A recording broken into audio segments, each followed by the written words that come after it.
भगवान शिव को प्रसन्न करने के लिए प्रदोष का व्रत बहुत ही उत्तम माना जाता है। प्रदोष के व्रत से सभी सांसारिक सुखों की प्राप्ति होती है। इस व्रत से भौतिक सुखों की तो प्राप्ति होती ही है, साथ ही साथ सुखी वैवाहिक जीवन के लिए भी यह व्रत बहुत ही उत्तम माना जाता है।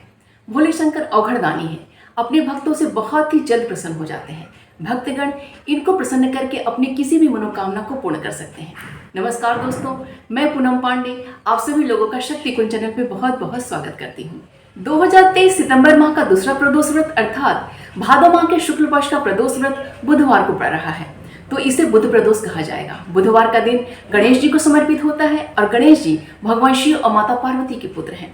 गणेश जी जैसा मातृभक्त और पितृभक्त दूसरा कोई नहीं है। तो इस प्रकार बुधवार का जो व्यक्ति प्रदोष व्रत करेगा, भगवान शिव और माता पार्वती की पूजन करेगा, उसे गणेश जी की कृपा स्वतः ही प्राप्त हो जाएगी। बुध प्रदोष के दिन व्यक्ति को हरे रंग का कपड़ा पहनना चाहिए। इस दिन गाय को हरा चारा खिलाना चाहिए और इस दिन शिवलिंग के ऊपर हरा मूंग अर्पित करना चाहिए। इससे आपका बुध ग्रह मजबूत होगा, भगवान गणेश की कृपा आपको प्राप्त होगी और भगवान शिव और माता पार्वती की कृपा तो आपको स्वतः ही प्राप्त होगी। बुध प्रदोष के व्रत से व्यक्ति की बुद्धि तेज होती है और भगवान शिव और गणेश की कृपा से आपके सभी संकटों का नाश होता है। ऐसी मान्यता है कि अगर किसी व्यक्ति के जीवन में वह अपने विरोधियों और शत्रुओं से परेशान चल रहा है तो बुध प्रदोष के प्रभाव से उसके सभी शत्रुओं का, उसके सभी विरोधियों का शमन होता है। वीडियो में आगे बढ़ने से पहले आप सभी से रिक्वेस्ट है कि जिन भी लोगों ने मेरा चैनल अभी तक सब्सक्राइब नहीं किया है, प्लीज इसको सब्सक्राइब कर लीजिए और नोटिफिकेशन का बेल जरूर ऑन कीजिएगा। इससे मैं जो भी नई वीडियो अपलोड करूंगी उसका मैसेज सबसे पहले आप तक पहुंचेगा। और वीडियो पसंद आए तो प्लीज इसे लाइक कीजिए और शेयर कीजिए अपने दोस्तों और रिश्तेदारों के संग। आइए जानते हैं कि 2023 भादो मास के शुक्ल पक्ष का प्रदोष व्रत कब रखा जाएगा, इसका पूजा का मुहूर्त कब है और इस दिन कौन कौन से शुभ संयोग बन रहे हैं। प्रदोष का व्रत त्रयोदशी तिथि में ही रखा जाता है। तो इस प्रकार भादो मास के शुक्ल पक्ष का त्रयोदशी तिथि का प्रारंभ 26 सितंबर दिन मंगलवार की देर रात्रि में 1:45 पे हो रहा है और त्रयोदशी तिथि का समापन 27 सितंबर दिन बुधवार की रात्रि में 10:18 पे हो रहा है। तो इस प्रकार हमें 27 सितंबर दिन बुधवार को पूरे दिन त्रयोदशी तिथि प्राप्त हो रही है और प्रदोष काल में भी हमें त्रयोदशी तिथि प्राप्त हो रही है। तो इस प्रकार भादो मास के शुक्ल पक्ष का जो प्रदोष व्रत है वो 27 सितंबर दिन बुधवार को रखा जाएगा और यह प्रदोष व्रत बुधवार को है, इसलिए इसे बुध प्रदोष कहा जाएगा। और इस दिन पूजा का जो मुहूर्त है वो शाम में 5:50 से लेकर रात्रि में 8:13 तक है।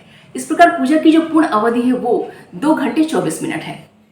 27 सितंबर दिन बुधवार का प्रदोष व्रत बहुत ही शुभ योग में संपन्न हो रहा है, क्योंकि इस दिन रवि योग है और यह प्रदोष व्रत रवि योग में ही संपन्न हो रहा है, क्योंकि इस दिन सुबह से ही 7:10 से रवि योग प्रारंभ हो जा रहा है और शाम में 7:07 तक रवि योग है। इस तरह हमें पूरे दिन रवि योग प्राप्त हो रहा है और प्रदोष काल पूजा में भी हमें रवि योग प्राप्त हो रहा है।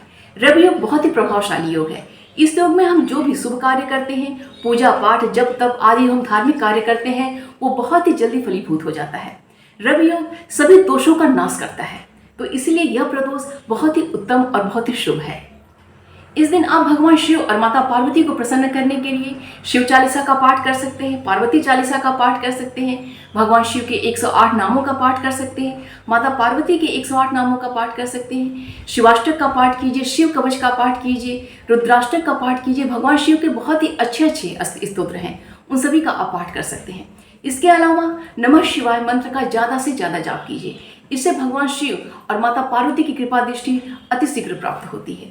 भगवान शिव और माता पार्वती हम सभी के ऊपर अपनी मंगलमय कल्याणकारी कृपा दृष्टि बना के रखें, यही मंगल कामना है। मिलते हैं अगले वीडियो में। अपना और अपनों का ख्याल रखिएगा। नमस्कार।